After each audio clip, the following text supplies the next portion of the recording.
Eu fico lendo aqui na Bíblia Sagrada as parábolas de Jesus e me encanto com elas. Certa vez o mestre disse: "A que compararei o reino de Deus?" Você se lembra dessa parábola?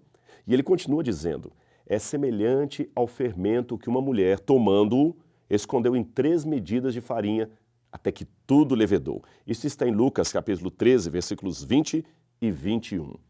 Esta parábola ilustra o poder de penetração do reino dos céus. Embora seja verdade que as escrituras apresentem o fermento como algo ruim, símbolo de corrupção, e que até os rabinos tenham usado o termo neste mesmo sentido, não há razão para crer que Jesus não tenha tido a coragem de ressignificar o símbolo, de dar um outro sentido para ele, pelo menos aqui neste caso.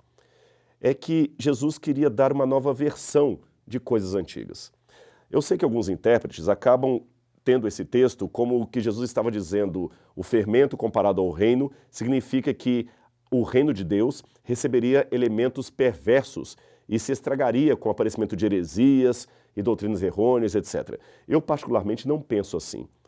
Parece que algumas pessoas não têm facilidade para admitir a simplicidade das palavras de Cristo como ele as proferiu.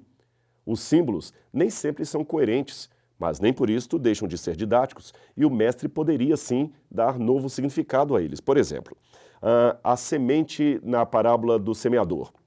Na parábola do semeador, a semente que cai no solo significa a palavra.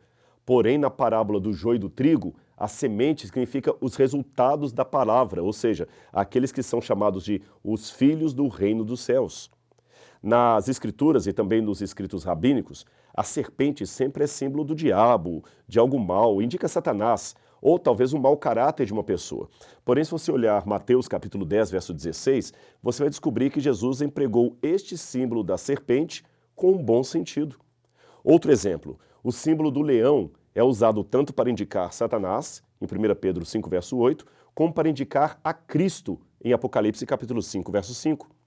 Portanto, esta parábola do fermento ilustra a mesma coisa que a parábola do grão de mostarda, ou seja, desenvolvimento. Só que a parábola do grão de mostarda implica em crescimento do reino observado de fora, ao passo que a parábola do fermento implica em desenvolvimento partindo de dentro para fora e, portanto, se propaga por toda parte e influencia todo o mundo. Naturalmente que esta parábola não tem a intenção de ensinar que o mundo inteiro vai se converter, não é isto, mas deixa claro sim que, através de Cristo, o pequeno e frágil povo de Deus mexerá com o mundo inteiro. Sabe por quê? Porque mesmo fracos, eles possuem o poder do Espírito Santo, o poder maravilhoso que acompanha todas as pessoas que em si mesmas não têm forças para prosseguir.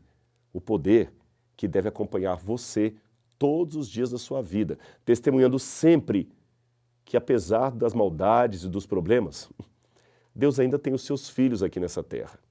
E que você, pela graça de Deus, também é um dos filhos de Deus. Todos somos filhos de Deus. E se somos filhos, temos um Pai. E se temos um Pai celestial, por que nos sentir abandonados? Ninguém, meu amigo, é órfão de Deus.